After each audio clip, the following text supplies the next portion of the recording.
Refusal Criteria. Chapter 3. Miles to go before I sleep. After an hour of twists and turns, there was enough space between him and the motel that he could turn off of the pavement and roll to a stop on a gravel road. He now had the time to think about where he could go, but no destination seemed far enough. He thought about who could help him, but he didn't know how they would help him. All he could do was try to sort through the confused thoughts swarming like angry bees in his brain, leaving him unable to see a viable path forward with any clarity. There he sat on the side of a dirt road, dimly lit by the little sunlight that could pierce through the thick gray clouds. The area seemed empty, but he still felt unsafe. The wolves were always running, and he could not afford to sit still for very long. He started the car and continued his drive toward the unknown. Richey had spent 20 minutes driving on the nearly empty dirt roads, seeing the occasional tractors and trucks patiently making their way to tend crops and cattle. The drive was quiet now, and he actually began to relax. Something eventually caught his attention up ahead. He saw a man waving one arm in the air next to a gravel crossroads, flagging Richey down. Richey stopped at the intersection knowing he should ignore the man, but felt compelled to at least see what he needed. The man was dressed in a black dress shirt, black jeans, and a bowline tie. He had a black cowboy hat on his shoulder-length blonde hair and silver-tipped boots. This was not the attire one would expect to find on the side of a dusty road. Richey rolled down his window, and the man walked up to it, placed his hands on the door, and let out a deep sigh before speaking. "I am sure glad to see you come along." "Do you need something?" asked Richey. "Yeah, my truck broke down back there a ways and I could sure use a ride," said the man. Richey was skeptical. "I don't remember passing a truck on the side of the road." He offered a slight smile. "Well, I don't really know what I am supposed to say about what you remember seeing. Nevertheless, I would sure appreciate a lift." Richey had a bad feeling about the man before him. His boots were too pointy to be a farmer, and reminded him of those urban cowboys he had run across in the country bars that wouldn't know a bridle from a halter. "Where exactly do you need to be?" asked Richey. "No place special," the man replied. "That happens to be where I'm headed."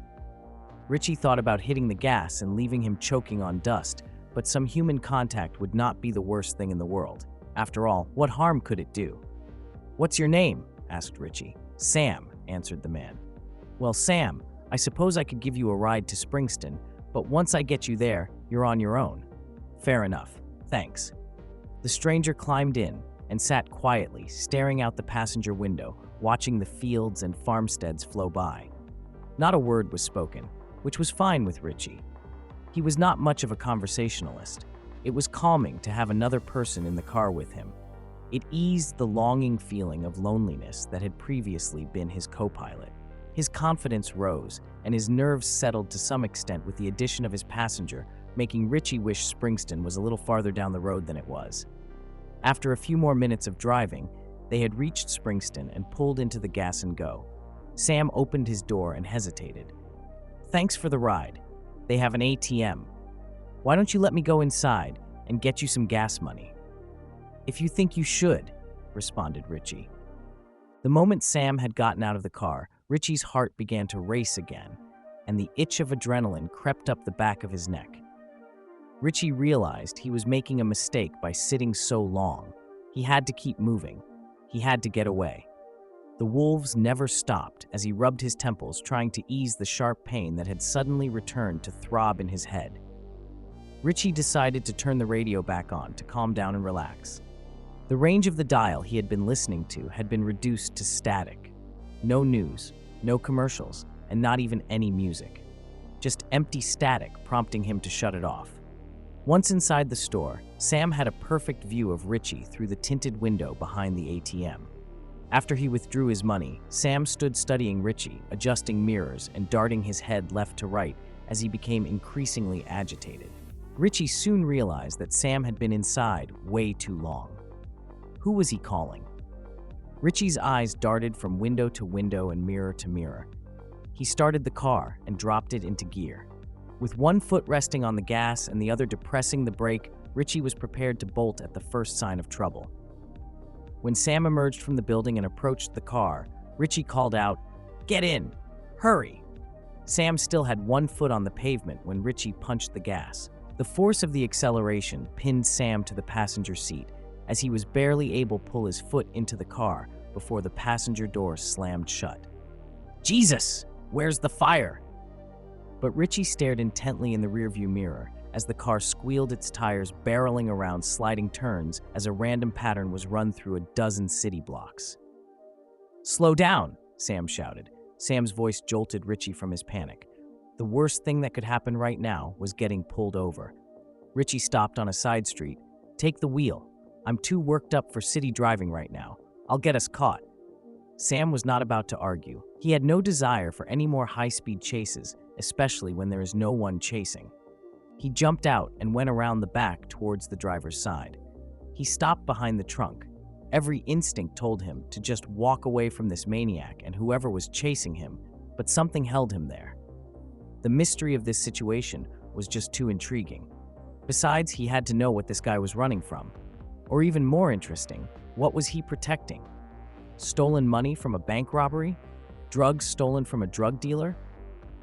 If this guy's paranoia was because of the value and illegal nature of something he was hiding, Sam might be able to relieve him of his worries.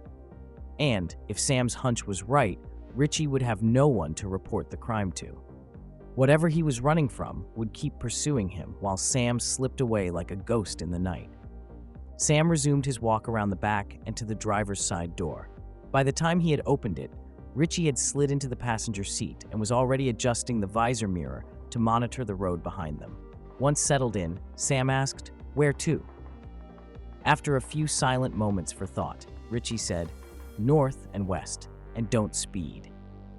As the car left town and the road behind them became more and more lonely, the adrenaline subsided as Richey began to struggle to keep his heavy lids from draping over his blurring eyes. Richey closed his eyes, just for a moment. The relief was instant, and it felt like this was the first time he'd blinked in a week.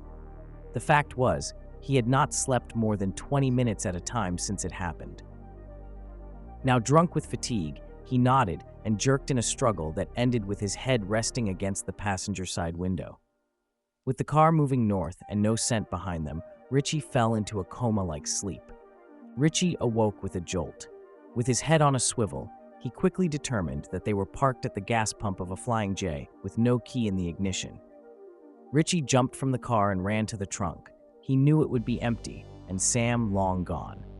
He pulled the trunk key from his pocket and popped the lock. There sat the duffel bag, untouched. He confirmed the weight, slammed the lid, and slid the trunk key back into his pocket.